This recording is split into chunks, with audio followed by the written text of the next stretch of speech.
ఇకో Tejas world class electric bike అతి తక్కువ ధరలోనే. శ్రీరామ స్వర్ణ పాదుకల పల్లకి పాదయాత్ర పేరుతోటి రేపు లంగర్ హౌస్ నుంచి మనకు అయోధ్యకు పాదుకలు చేరబోతున్నాయి. శ్రీరాము వారి సన్నిధికి అవి చేరుకున్న తర్వాత 2 రోజుల పాటు అక్కడ పూజలోనే ఆ పాదుకలు ఉంటాయి. ఆ తర్వాత మళ్ళీ ఇదే గుడికి, రాముల వారి గుడికి తీసుకొని వస్తారనమాట. అయితే ఒక్కసారి ఆ పాదుకలను చూడండి. దాదాపు 18 కేజీల వెయిట్ తోటి ఈ పాదుకలు ఉన్నాయి. పైనంతా కూడా బంగారం తాపడంతో, అంటే బంగారం పూత పూశారు. పంచలోహాలతోటి తయారైనటువంటి పాదుకలు, వాటి మీద పచ్చ రాయితోటి తయారు చేయబడింది. పైనంతా కూడా పువ్వుల డిజైన్, తర్వాత గోమాత, మనం జై హనుమాన్ అన్నప్పుడు జెండాల్లాగా పట్టుకుంటాం కదా, వాటి మీద ఉండేటువంటి స్వస్తిక గుర్తుతోటి అది కూడా ఉంది. అలాగే శంకు చక్రాలు ఉన్నాయి, ఇంకా ఐరావతం ఉంది, మత్స్యం ఉంది, అన్ని ఉన్నాయి. కింద కలశాలు కూడా ఉన్నాయి, అంటే కమలం పువ్వుతోటి కలశాలు లాంటివి. అన్ని కూడా ఎంత బాగున్నాయో, అసలు ఎవరు తయారు చేశారో ఏంటో, మరి చాలా బాగా తయారు చేశారు. అవి చూడడానికి కూడా ఎంతో అందంగా కనిపిస్తున్నాయి, అలాగే పవిత్రంగా కూడా అనిపిస్తున్నాయి. చూస్తుంటేనే ఒకలాంటి పవిత్రత మన హృదయంలో ఉప్పొంగేటువంటి పరిస్థితి ఉంది. ఒక్కసారి డీటెయిల్డ్ గా అన్ని వివరాలు రామరాజ్యం ట్రస్ట్ వాళ్ళతో మాట్లాడి తెలుసుకుందాం. ఎందుకంటే వాళ్లే దగ్గరుండి ఈ పాదుకల్ని తయారు చేయించారు. వాళ్ళతో మాట్లాడదాము. ఎన్ని రోజులు పడుతుంది అయోధ్య రాముల వారి సన్నిధికి ఈ పాదుకలు చేరుకోవటానికి, ఆ తర్వాత మళ్ళీ తిరిగి ఇక్కడికి ఎప్పుడు తీసుకొని వస్తారు, ఏమేం చేయబోతున్నారు, అన్ని డీటెయిల్డ్ గా వాళ్ళని అడిగి తెలుసుకుందాం.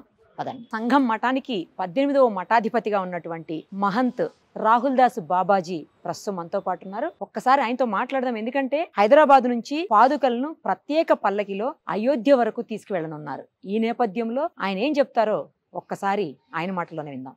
बाबाजी नमस्ते। नमस्ते अम्मा। बोलिए। जय श्रीमन नारायण, जय श्री राम। श्री रामचंद्र जी मठ, संगम लंगर हाउस, बापू घाट। ये मठ का चरित्र बहुत विशेष है और बहुत वैभव है। ये मठ 800 ईयर्स पुराना मठ है ये, और ये राम जी, भक्त रामदास जी को यहीं पे कर्जा मुक्त किए थे। ये राम जी को मिसाल राम जी से भी जानते लोग, और राम जी ये कर्जा मुक्त राम जी हैं।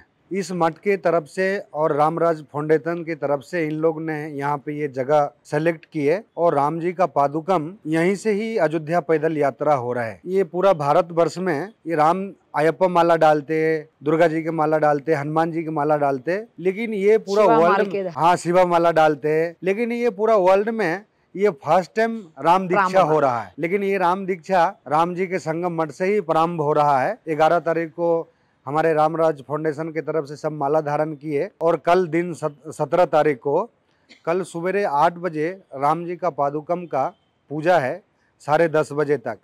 उसके बाद में बाहर ग्राउंड से भोजन प्रसादी करके फिर यहाँ से रैली निकालेंगे। वो टैंक बंड तक रैली है, और टैंक बंड पर भी 1-2 घंटा की कार्यक्रम है। और हम हैदराबाद के हमारे जितने भी हिंदूगण हैं और हिंदू प्रेमी हैं, और जो हिंदूइज्म को मानने वाले हैं, मैं तो यही सोचूंगा इस प्रोग्राम में ज़्यादा से ज़्यादा अपना कीमती समय निकाल के इस प्रोग्राम में शामिल होइए और इस प्रोग्राम को सफल बनाइए। ये प्रोग्राम ऐसा होना चाहिए इस भाग्यनगर से, इसको पूरा वर्ल्ड में प्रचार होने जैसा हो, और ये बहुत बड़ा प्रोग्राम है। ये प्रोग्राम इतना सक्सेसफुल होगा राम जी का आशीर्वाद से, तो वो पूरा वर्ल्ड को, तेलंगाना तभी वैसे भी फेमस है भाग्यनगर, ये प्रोग्राम के बाद में और फेमस हो जाएगा। ये జై శ్రీరామ్, జై శ్రీరామ్. ప్రస్తుతం మనతో పాటు ఉన్నారు నంగి దేవేందర్ రెడ్డి గారు. ఆయన ఆధ్వర్యంలోనే చాలా ప్రత్యేకంగా ఈ పాదుకలు అయోధ్యకు చేరుకుంటున్నాయి. ఒక్కసారి ఆయనతో కూడా మాట్లాడదాం. నమస్తే అండి. నమస్తే అండి. ఒక మంచి గొప్ప మహత్ కార్యాన్ని భుజాల మీదకి ఎత్తుకున్నారు మీరు. అది సక్సెస్ఫుల్ గా జరగాలి, జరుగుతుంది కూడా.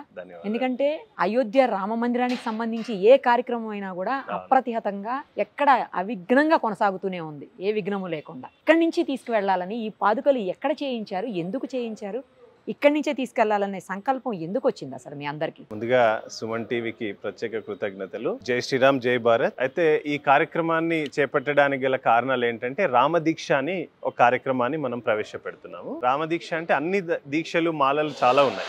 అయితే దీంట్లో ప్రత్యేకంగా ఏంటంటే దేశభక్తి, దైవభక్తితో కూడిన ఆ యువతని ఎక్కువ ఈ స్పిరిచువాలిటీలో ఇన్వాల్వ్ చేయాలనేది మన ఉద్దేశం. సహజంగా మనం చూస్తున్నాం, బీటెక్ అయిపోగానే అమెరికాకు, లండన్కు వెళ్ళిపోవడం, అంటే మన ధర్మాన్ని, మన హిందూ కస్టమ్స్ ని ప్రొటెక్ట్ చేసే ఒక క్రీమ్ లేయర్ సెగ్మెంట్ అంతా వెళ్ళిపోతుంది. చేద్దాం అనుకునే వాళ్ళకేమో ఆర్థిక స్తోమత సరిపోవట్లేదు. సో అట్లా మనము గ్రామ స్థాయి నుంచి రామనామాన్ని గ్రామాన తీసుకెళ్ళాలి అని మేము ఆలోచించినప్పుడు పాదుకలు రాజ్యమేలాయి. 14 సంవత్సరాలు భరతుడు ఈ దేశాన్ని, అంటే అయోధ్యని పరిపాలించినప్పుడు అఖండ భారత్ లో ఈ పాదుకల ద్వారానే పరిపాలిస్తాడు. మన దగ్గర రామాయణంలో ఉన్న గొప్ప విస్తృతి అంటే పాదుకలకి అత్యంత ప్రాధాన్యత ఉంటుంది. అట్లాగే రాముడు 14 సంవత్సరాల వనవాసం. సో 14 రోజుల పాదయాత్రను పాదయాత్రగా మేము వెళ్ళాలి అని మా సురేష్ మహారాజ్ గారు వారు ప్రవేశపెట్టారు దీన్ని. సో మేము అనుకున్న తక్షణమే మా మిత్రుడు రాకేష్ గౌడ్ గారు మనకు సాక్షాత్తుగా రాముల వారు పాదం మోపిన సంగం మఠ్ అని మనకు లంగర్ హౌస్లో ఉంది, మనం అక్కడి నుంచే ప్రారంభం చేద్దాం అని అనగానే మా బాబా మహంత్ రాహుల్ దాస్ బాబా గారి దగ్గరికి వచ్చి మాట్లాడాం. బాబా ఐసా హమ్ ప్లాన్ కర్ రహే అంటే చలో మై హై తుమ్ లోగ్ కే సాత్ కరో క్యా కర్నా హై కరో అని చెప్పి చాలా చాలా అంటే ఇక మీరు రండి మేము చేస్తామని చెప్పేసి అనగానే మా చున్ను స్వామి, తర్వాత మా ఉమక్క, మా మిత్రులు, స్వాములు అందరం కూడా ఇక్కడనే దీక్ష తీసుకోవడం జరిగింది. మనందరికీ తెలుసు, వాస్తవంగా మనం రామదాస్ సినిమాలో కూడా చూస్తాము, రాముల వారు కలియుగంలో స్వయంగా ఇక్కడికి వచ్చినట్టుగా మనకి ముచ్చుకుందా నది వెనకాలనే మనం ఇప్పుడు మూసి అంటున్నాం, దాన్ని యాక్చువల్గా ముచ్చుకుందా నది అంటాం. ఆ నది ద్వారా రాముల వారు ఇక్కడ స్నానం ఆచరించి ఇక్కడ నుంచి గోల్కొండలో భక్త రామదాసు ఆ భద్రాచలం గుడికి చేసిన అప్పుని 6 లక్షల రూపాయలని ఆ రోజు నాణ్యాల రూపంలో చెల్లించినట్టు మనకు ఉన్నటువంటి చరిత్ర. అప్పుడు తానీషాకి ఆ డబ్బులు కట్టేసి ఇక్కడ నుంచి వెళ్ళిపోతారు. అప్పుడు కూడా ఏంటి మారువేషంలో ఉంటారు రాముల వారు, అందుకే మీసాల రాముడు అని ఈ గుడికి ఉన్నటువంటి ఒక ప్రత్యేకత అనమాట. సో ఇక్కడ రాముల వారు మీసాల ఆ విగ్రహంతో ఉంటారు అనమాట. రామ్ లక్ష్మణ్ ఇద్దరు ఇక్కడ ఉంటారు, సీతా సమేతంగా ఇక్కడ ఆ గుడిని నిర్మించడం జరిగింది అప్పుడు. సో ఇది ఈ కార్యక్రమం. దీన్ని 14 రోజుల్లో మేము పాదయాత్ర ద్వారా అయోధ్యకి చేరుకుని తిరిగి వచ్చిన తర్వాత ఆ పాదుకల్ని ఇక్కడే దర్శనార్థం పెడతాము, ఎప్పుడు ఇక్కడే ఉంటాయి.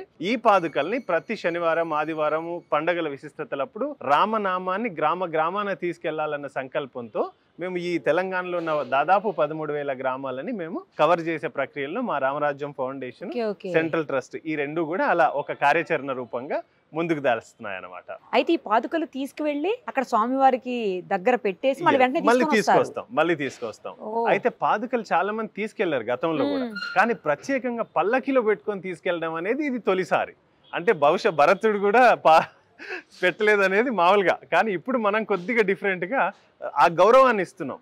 రాముల వారి పాదుకల్ని పల్లకిలో పెట్టుకొని తీసుకెళ్ళాలి అనేది మనం ఇస్తున్నటువంటి ఒక గౌరవార్థంగా దీన్ని స్వర్ణ పాదుకల పల్లకి పాదయాత్ర అంటున్నాం అనమాట. స్వర్ణ పాదుకల పల్లకి పాదయాత్ర ఎక్కడ తయారు చేయించారు ఇవి? ఇది రామలింగాచారి గారు అని బోయినపల్లిలో, వారే గతంలో కూడా మొదటిసారిగా పాదుకలు చేసింది కూడా వారి దగ్గర నుంచి ఈ పాదుకల్ని కూడా మనం తయారు చేయాలి. ఎంత వెయిట్ అండి? 14 కిలోలు ఉంటున్నాయండి ఇవి, విత్ ప్లేట్ మొత్తం 14 కిలోలు. మొత్తం ప్యూర్ గోల్డ్ లేదండి, ఇది మనకు పంచలోహము, పైన మొత్తం గోల్డ్ పూత అనమాట. ఈ కార్యక్రమానికి కూడా అందరు రావాలని చెప్పి నేను మీ ద్వారా కూడా మా యావత్ రామ భక్తులకి, సనాతన హిందూ ప్రేమికులందరికీ కూడా పిలుస్తాం. రేపు స్టార్ట్ అయితే అక్కడికి వెళ్ళేసరికి ఎప్పటికైతే 31 డిసెంబర్ మన అయోధ్య చేరుకుంటాం. మళ్ళీ 3rd తిరిగి వస్తాం. మీరు అన్నట్టు పాదుకల్ని ఒక 2 రోజులు పాదుకల్ని పూజలో పెట్టాలి అని మనం కోరడం జరిగింది చంపత్రాయ్ గారిని. సో వారు కూడా ఒప్పుకున్నారు, తప్పకుండా ఆ పూజల్లో ఆ పాదుకలు ఉంటాయి అక్కడ. ఇక్కడ నుంచి అక్కడి వరకు నడుచుకుంటూ వెళ్తారు? నడుచుకుంటూ వెళ్తాం. ఎక్కడైనా మనకి జబల్పూర్ ఫారెస్ట్ ఉంది, నాగ్పూర్ దాటాక ఒక 300 కిలోమీటర్ల స్ట్రెచ్ ని మనకు అనుమతి ఇవ్వలేదు,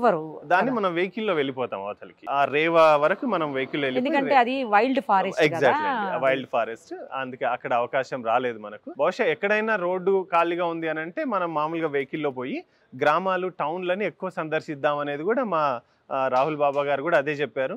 జాదా సే జాదా గామ్ మే జాओ, ఇట్లా అందరికి పాదుకల్ని దర్శనార్థంగా తీసుకెళ్తే బాగుంటుంది కదా అన్నట్టు కూడా వారు ఒక సలహా ఇచ్చారు.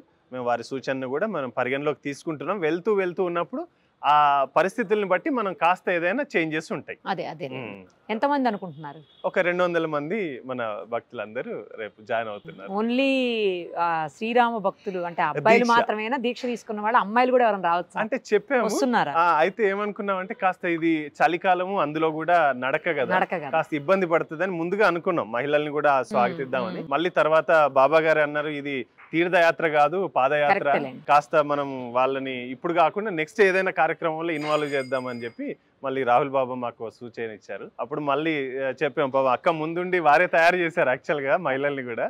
అయితే మళ్ళీ కాస్త చెప్పాం, ఇప్పుడు కాదులేండి తీర్థయాత్ర ఒకటి స్టార్ట్ చేద్దాం, అప్పుడు వెళ్దాం అందరం కలిసి అని. సూపర్ అండి, చాలా మంచి డెసిషన్. Thank you. మళ్ళీ నేను అనుకున్నది ఏంటంటే అక్కడే ఉంచేస్తారేమో పాదుకలు అన్నాను, మళ్ళీ తీసుకొస్తారంటే ఇది కూడా హ్యాపీగా ఉంది. అంటే అండి ఇక్కడ అవునవును, ఇక్కడ ఒక చిన్న ఆలోచనలో ఏంటంటే చాలా మంది అయోధ్య వెళ్ళలేని వాళ్ళు ఉంటారు. ఇప్పుడు చాలా మందికి ఏంటంటే రాముడు అంటేనే పాదుకలు, రాముల వారి పాదుకలు ఒక గ్రామానికి వచ్చినాయి అంటే వాళ్ళ ఫీల్ ఎలా ఉంటుందంటే సాక్షాత్తు రాముల వారే మా ఊరికి వచ్చారు అన్నటువంటి అదేలే, భావన correct, ఉంటుందని point. మనం ఆ రకంగా దర్శన భాగ్యం మనం ప్రతి గ్రామానికి తీసుకెళ్దాం అనేది లక్ష్యం అనమాట. ఆల్ ది వెరీ బెస్ట్ అండి. చాలా సంతోషం అండి. ప్రస్తుతం మనతో పాటు ఉన్నారు రాకేష్ గౌడ్ గారు. ఆయన రామరాజ్యం సెంట్రల్ ట్రస్ట్ జనరల్ సెక్రటరీగా ఉన్నారు. ఒకసారి ఆయనతో మాట్లాడదాం, ఎందుకంటే స్వర్ణ పాదుకలు తయారీలో ఆయన కీలక పాత్ర వహించారు కాబట్టి ఖచ్చితంగా మనం ఆయనతో మాట్లాడే తీరాలి. నమస్తే అండి. నమస్కారం అండి. ఇంత మంచి సంకల్పాన్ని మీరు తీసుకున్నారు, పాదుకలు తయారు చేయించడంలో కూడా మీరే కీలకమైన భూమికను పోషించారని చెప్పేసి దేవేంద్ర గారు చెప్తా ఉన్నారు. అవును. ఎందుకు అలా అనిపించింది? ఇంతకు ముందు నుంచి మీరు రామభక్తులేనా, లేకపోతే ఇప్పుడు సడన్ గా అయోధ్య తర్వాత రామభక్తులుగా మారి ఈ రామమాలని వేసుకోవటం జరిగిందా? నమస్కారం అండి సుమన్ టీవీ గారికి. నా పేరు గుల్లపల్లి రాకేష్ గౌడ్ అండి. నేను చిన్నప్పటి నుంచి ఇక్కడే పుట్టి పెరిగాను. ఇదే మా గ్రామం. ఇక్కడ ముచ్చుకుంద నది అంటారు, ఇక్కడ త్రివేణి సంగమం. ఇక్కడ అంటే ఇప్పుడు అందరం మూసి అని పిలుస్తున్నారు. మారిపోయింది కదా వాడుక భాషలో. యాక్చువల్గా దాని పేరు ముచ్చుకుంద నది. అప్పట్లో శ్రీరామచంద్ర ప్రభు తన భక్తుడైన రామదాస్ కోసం ఇక్కడికి రావడం జరిగిందండి. సాక్షాత్తు అంటే అందరు గోల్కొండకు వచ్చారు అనుకుంటారు, కాకపోతే ముచ్చుకుంద నది ఉంది కాబట్టి ఆయన ఇక్కడ రావడం జరిగింది. ఇక్కడ వచ్చి ఇక్కడ స్నానం ఆచరించి ఇక్కడ నుంచి అక్కడ తుర్కరాజు అయిన తానేషాకు నాణ్యాలు చెల్లించి రామదాసుని విడిపించడం జరిగిందండి. అప్పటి నుంచి ఇక్కడ రామదాస్ గారు వెలిశారు. ఆయన మీసాలు పెట్టుకొని ఉండడం వల్ల మీసాల రామయ్య అనే పేరు ఇక్కడ వచ్చింది. అప్పటి నుంచి మీసాల రామయ్యగా కొలుస్తున్నాం మేము చిన్నప్పటి నుంచి. మా చిన్నతనంలో మా నాన్నగారు మా తాతగారు అందరు కూడా ఇక్కడ దుక్కి పౌర్ణమి రోజు వచ్చి ఈ యొక్క నదిలో స్నానం ఆచరించేవాళ్ళు. చాలా పెద్ద గొప్ప పండుగగా జరిగేదండి. ఇది కొన్ని 800 సంవత్సరాల చరిత్ర ఉన్న దేవాలయం. అది ఎప్పటి నుంచో మేము గుడికి వస్తున్నాము, ఇక్కడ దర్శనం చేసుకుంటున్నాము. అయితే సడన్గా ఒక రోజు ఏమైందంటే అన్నగారు నంగి దేవేందర్ రెడ్డి అన్న గారు కలవడం జరిగింది.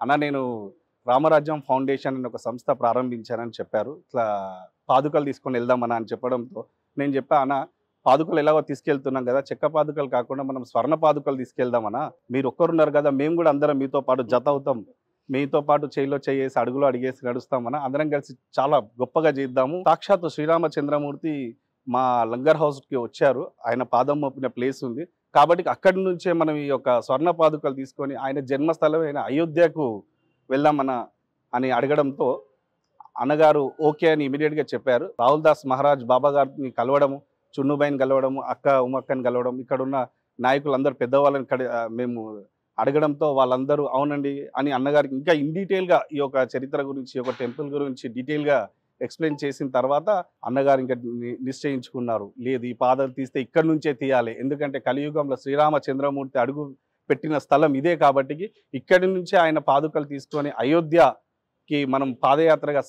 స్వర్ణ పాదుకల పల్లకి పాదయాత్ర అని నామకరణం చేసింది కూడా నంగి దేవేందర్ రెడ్డి అన్న గారే. మేము ఈ యొక్క యాత్ర ఏ విధంగా చేయాలి, ఎలా చేయాలి, ఒక 3-4 మంత్స్ నుంచి చాలా మీటింగ్స్ పెట్టుకున్నాము, చాలా మంది గురువులను అడిగాము. ఇప్పటి వరకు ఎవరు రామమాల వేయలేదు. నేను 17 సంవత్సరాలు ఫస్ట్ టైం అది నేనే ఇన్వైట్ చేశాను. అంటే మా గురువార్లని రిక్వెస్ట్ చేసి అన్నగారు పాదుకలు తీసుకుని వెళ్దామంటే నేను అన్న మామూలుగా పాదుకలు తీసుకెళ్తే ఇది 41 days మండల దీక్ష, ఏ మాల అయినా సరే 41 days ఖచ్చితంగా వేసుకోవాలి. అయ్యప్ప మాలకి ఎలా చేస్తారో మేము ఇప్పుడు నేను 17 సంవత్సరాలు అయ్యప్ప మాల ధరించాను. ఈ సంవత్సరం నాది 18వ సంవత్సరం అయ్యప్ప మాల వేయాల్సింది. అయినా సరే అన్న నంగి దేవేందర్ రెడ్డి అన్న గారు లేదన్నా మనం ఈసారి రామమాల వేసుకుందాం, ఈసారి అయోధ్య వెళ్దాం అనేసరికి నేను అయ్యప్ప మాల క్యాన్సిల్ చేసుకొని రామమాల ఫస్ట్ టైం ఇన్వైట్ చేసి అన్నగారికి చెప్పాను, అన్న మనం మాల వేసుకొని పోదాం, ఎందుకంటే స్వామివారి పాదుకలు తీసుకెళ్తున్నాం కాబట్టి అది కొంచెం మనము ఒక నిష్టగా తీసుకెళ్దాము. మామూలుగా వెళ్తే అందరు ఏదో పార్టీ వాళ్ళు చేస్తుంటారు పాదయాత్ర, అలా జరుగుతుంది, ఇది మనం ఒక నియమ నిబంధనలతో తీసుకెళ్దామన్నా అని చెప్పడంతో అన్నగారు కూడా మాతో పాటు, ఆయన ఫస్ట్ టైం ఇప్పటి వరకు దేవుడికి ఎప్పుడు మాల వేసుకోలేదు, కాకపోతే మా రిక్వెస్ట్ మేరకు అన్నగారు కూడా రామమాల వేసుకోవడం జరిగింది. మేము ఫస్ట్ టైం కాబట్టి చాలా మందికి పిలుపునిచ్చాం మాల వేసుకోమని. కాకపోతే అయ్యప్ప సీజన్ ఉండడం వల్ల అందరు అయ్యప్ప మాలలో ఉన్నారు. మా మిత్రులు, మా అన్నగారు చున్నుబాయిలు అందరూ కూడా, మా లంగరోజు వాసులు అందరూ కూడా అయ్యప్ప మాలలో ఉండడం వల్ల కొంచెం సంఖ్య తగ్గింది ఫస్ట్ టైం కాబట్టి. బట్ రేపు ఇంకొక 50-60 మంది కూడా రేపు వేసుకోబోతున్నారు. మొత్తం ఒక 200 మంది మేము ఇక్కడ నుంచి బయలుదేరిపోతున్నాము. రేపు అంటే కార్యక్రమం ఏంటనగా రేపు ఉదయం అంటే 17వ తారీఖు మంగళవారం ఉదయం 8 గంటలకు స్వామివారి పాదాలకు పాదాభిషేకం చేయిస్తున్నాం మేము. 10 గంటల వరకు పూజా కార్యక్రమం అయిపోతుంది. పూజా కార్యక్రమం అనంతరం అన్నదానం జరుగుతుంది. ఇక్కడ నుంచి 12:45 స్వర్ణ పాదుకల పల్లకి పాదయాత్ర శోభాయాత్ర ట్యాంక్ బండ్ మీదుగా అయోధ్యకు ప్రయాణం అండి. దీనికి కావాల్సిన అన్ని వసతులు మేము ఏర్పాటు చేసి ఉన్నాము. ఎవరైనా మాతో పాటు ఎక్కడైనా జాయిన్ కావచ్చు. అయ్యప్ప మాలలాగా ఏమీ లేదు, ఇది అందరి మధ్యలో ఎక్కడైనా జాయిన్ కావచ్చు. మనం ఏంటంటే మన సనాతన ధర్మాన్ని కాపాడుకోవాలనే ఉద్దేశంతో ఈ యొక్క కార్యక్రమాన్ని మేము దేశభక్తి దైవభక్తిని ప్రతి ఒక్కరిలో విలితం చేయాలనే ఒక ముఖ్యమైన ఎజెండాతో ఈ యొక్క కార్యక్రమం చేపట్టడం జరిగిందండి. మేము సూపర్ అండి, చాలా మంచి ఒక మహత్కార్యాన్ని మీరందరూ మీ భుజాల మీదకి ఎత్తుకున్నారు. గ్రేట్. అసలు ఎంత ఖర్చు అయిందో చెప్తారా? చెప్పచ్చా? ఇది దైవ కార్యం అండి, ఇది పార్టీ కాదు, చెప్పకూడదా? దైవ కార్యంలో అందరూ పాల్పంచుకుంటున్నారండి. అంటే మేము చాలా మందికి ఎవరికి చెప్పలేదు. అంటే నేను ఓన్లీ పాదుకల కోసం అడుగుతున్నా, మిగతా కార్యక్రమం ఖర్చు అడగ. అవునండి, పాదుకలు అంటే మనకు ఇది కాదు కదండి, మొత్తం గోల్డ్ కాదు, ఇది పంచలోహం, దానిపైన గోల్డ్ ప్లేటెడ్ తో చేసాం కాబట్టి 1,16,000 రూపాయలు అయిందండి. మళ్ళీ దానికి విగ్రహాలు, పల్లకి అవన్నీ కూడా సపరేట్ వేరే వేరే దానికి వేరే amount. All the very best అండి. Thank you so much. Thank you. Suman టీవీలో మీ పర్సనల్ అండ్ బిజినెస్ ప్రమోషన్స్ కోసం కింది నెంబర్కి కాంటాక్ట్ చేయండి.